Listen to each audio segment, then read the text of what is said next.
Assalamualaikum Baik, warahmatullahi saya dulu ya. wabarakatuh.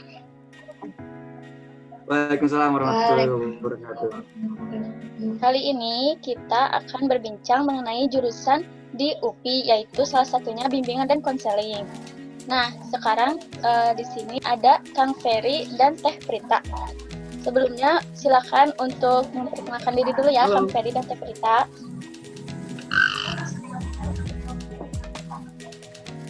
Boleh. Saya dulu ya. Perkenalkan, nama saya Ferry Gunawan. Saya berasal dari Pandeglang. Salam kenal. Perkenalkan teman-teman semua, nama saya Prita Pradialisna ini dari Bimbingan Konseling Angkatan 2019. Saya asalnya dari Kuningan Barat. Salam kenal semuanya. Sekarang kita mau tahu nih jalur masuk Kang Ferry dan Teh Fitri masuk ke UPI. Coba dari Kang Ferry dulu masuk jalur apa? Dan boleh diceritakan gimana ceritanya? Saya masuk ke jurusan bimbingan dan konseling UPI melalui jalur SBMPTN. Ceritanya dulu itu saya sebelumnya mendaftar SNMPTN tidak diterima dan akhirnya nyoba lagi di BKUPI. Sebelum diterima di BKUPI juga saya banyak sekali daftar di universitas-universitas, SPAN dan lain sebagainya. Dan pada akhirnya ternyata ditakdirkan oleh Allah untuk menimba ilmu di bimbingan dan konseling UPI ini. Alhamdulillah di jalur SBMPTN. Mungkin sekian menuju BKUPI. Ya, baik. Terima kasih Kang Ferry. Sekarang gilirannya Teh Prita untuk menjelaskan masuk jalur apa ke UPI dan alasannya. Dan ceritakan. Ya, kalau misalnya saya sendiri emang masuk BKUPI itu sama seperti Kang Ferry, itu jalur SBMPTN. Nah, karena pada tahun 2019 itu kan sekolah itu membatasi kuota untuk jalur SNMPTN dan kebetulan saya tidak termasuk kuota ranking untuk daftar SNMPTN. Nah, saya coba untuk melaksanakan UTBK dulu, lalu meyakinkan diri terkait nilai yang saya dapat. Dengan berani saya mengambil jurusan termasuk populer, BK termasuk jurusan populer di UPI. Jadi saya masukkan BKUPI di pilihan pertama dan alhamdulillahnya saya bisa menuntut ilmu di BKUPI. Mantap, Ya. Keren. Mantap sekali. Jadi Sekarang kita lanjut ya ke perjuangan ya kedua. UTBK atau Ya. SNMPTN kalau zaman dulu.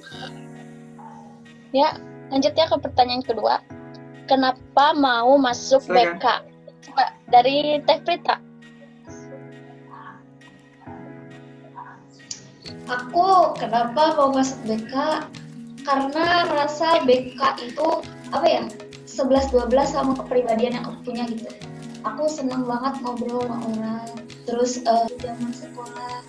Jadi ya mungkin ngerasa tepat aja gitu menentukan BK di pilihan pertama dan alhamdulillahnya ya dapat gitu. Itu sih. Alhamdulillah. Ya, kalau Kang Ferry bagaimana? Kenapa mau masuk BK?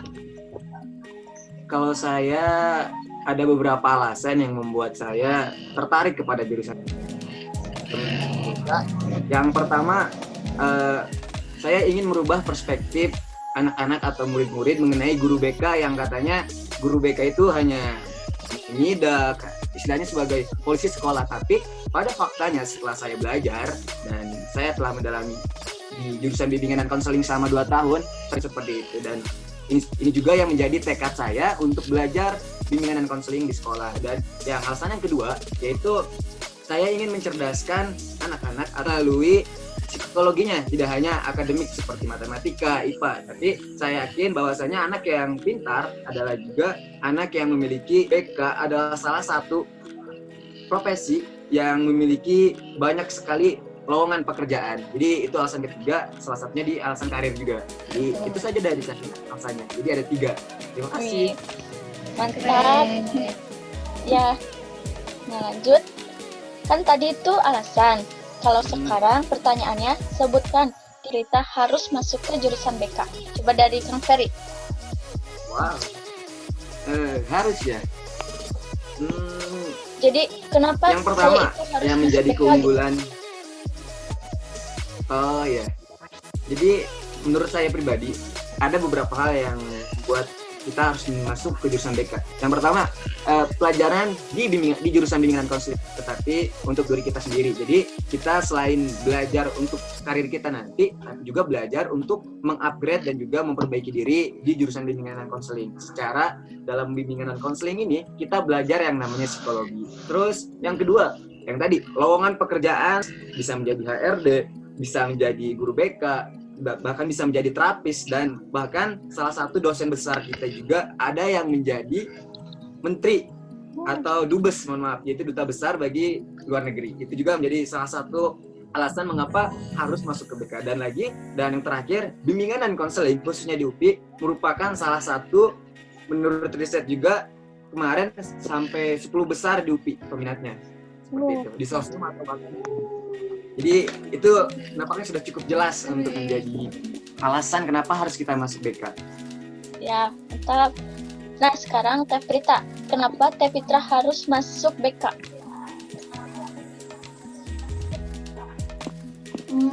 Kalau untuk saya sendiri, kenapa harus masuk BK? Yang pertama, kita nggak bisa bohong ya, kalau misalnya untuk urusan karir itu memang karir lulusan mahasiswa BK itu luas banget. Terlebih jadi HRD bisa, jadi guru BK, kuota guru BK yang benar-benar banyak di setiap sekolah. Karena rata-rata gitu, guru BK di sekolah itu selain bukan dari lulusan BK asli itu, ya memang masih kurang kapasitasnya. Jadi masih banyak dibutuhkan. Terus yang kedua itu selain untuk orang lain, BK itu bisa jadi ajang penyembuhan atau misalnya kayak untuk memperbaiki diri sendiri. Benar tadi kata Kang Ferry, karena kita juga mempelajari psikologi, ya walaupun tidak gitu. Tidaknya kita bisa memperbaiki diri kita sendiri dengan apa yang kita pelajari gitu.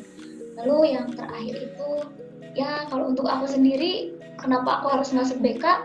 Ya buat menyalurkan apa yang aku pengen gitu dari diri aku sendiri.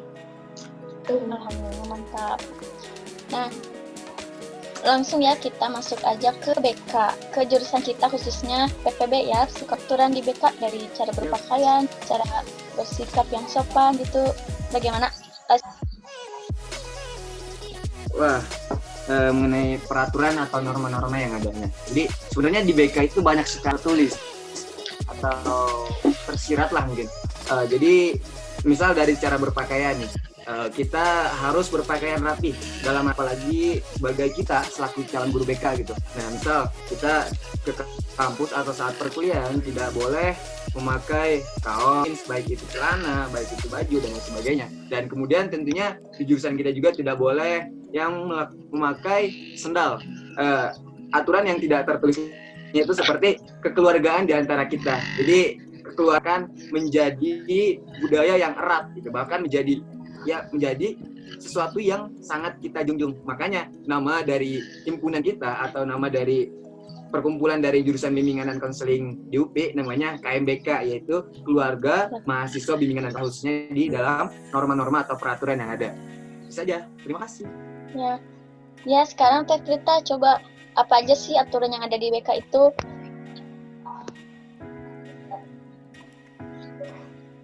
Ya, aturan tertulis maupun tidak tertulis. Kalau aturan tertulisnya tentu saja dari cara kita bersikap ataupun yang paling krusial itu cara berpakaian.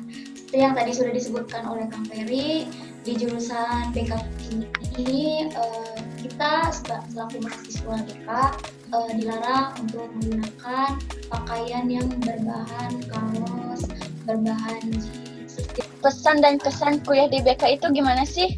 Pesan untuk berkuliah di BK, ya semoga aku bisa kuliah di BK selalu kayak gini. Tetap ngerasa enjoy, tetap ngerasa nyaman, ngerasa menyenangkan, terus bisa juga mencapai tujuan atau goals aku untuk lulus cepat dari jurusan BK. Nah, kalau Kang Ferry, apa pesan dan kesan selama kuliah di BK? Pesan dan pesan mungkin selama menjadi jurusan bimbingan dan konseling itu merupakan salah satu episode dalam hidup saya yang tidak terlupakan, sangat berdinamika dan sangat berwarna, apalagi dengan segala dinamika yang ada, yaitu dari persahabatan yang memang di kita sangat ketat banget, sangat kuat sekali dengan segala dinamika, entah itu tugas-tugas ataupun yang lain sebagainya. Dan kemudian selama ini di jurusan bimbingan dan konseling itu saya tidak hanya belajar bagaimana untuk karir saya nanti, tapi saya belajar bagaimana saya menjadi manusia yang seutuhnya, di mana ya manusia yang memang benar-benar menjadi manusia, tidak hanya sebagai manusia secara wujud, tapi menjadi manusia dalam artian yang sangat luas. Saya menemukan maknanya salah satunya di perkuliahan ini, di saat masuk ke jurusan bimbingan dan konseling. Dan kemudian untuk pesannya untuk mahasiswa baru ya mungkin ya. Boleh untuk diri Akang sendiri dan juga mahasiswa baru. Oh oke. Untuk diri saya sendiri, semoga dengan saya berkuliah di jurusan bimbingan konseling ini saya dapat menjadi lebih baik, saya dapat menjadi pribadi yang seutuhnya, yang tadi jadi manusia yang seutuhnya, kemudian dapat menimba ilmu yang dalam-dalamnya di sini, dan terus semangat untuk diri saya. Semoga hal yang telah saya lewati itu pasti bermanfaat dan pasti sangat berguna untuk kehidupan kita baik hari ini atau saat ini. Dan tetap semangat, karena dalam kehidupan ini adalah suatu proses yang mana proses itu harus dinikmati prosesnya dan juga nanti kelak hasilnya. Mungkin itu saja. Saya Salma. Oh iya. Baik, terima kasih kepada Kang Ferry dan Teh Rita yang udah bersedia buat kasih informasi atau sharing sama semuanya, sama mahasiswa baru nanti ya. Intinya makasih, informasi yang diberikan sangat bermanfaat. Ya, sekian dari saya. Terima kasih. Terima kasih kepada Terima kasih. Ya. saudari Salma. Ya.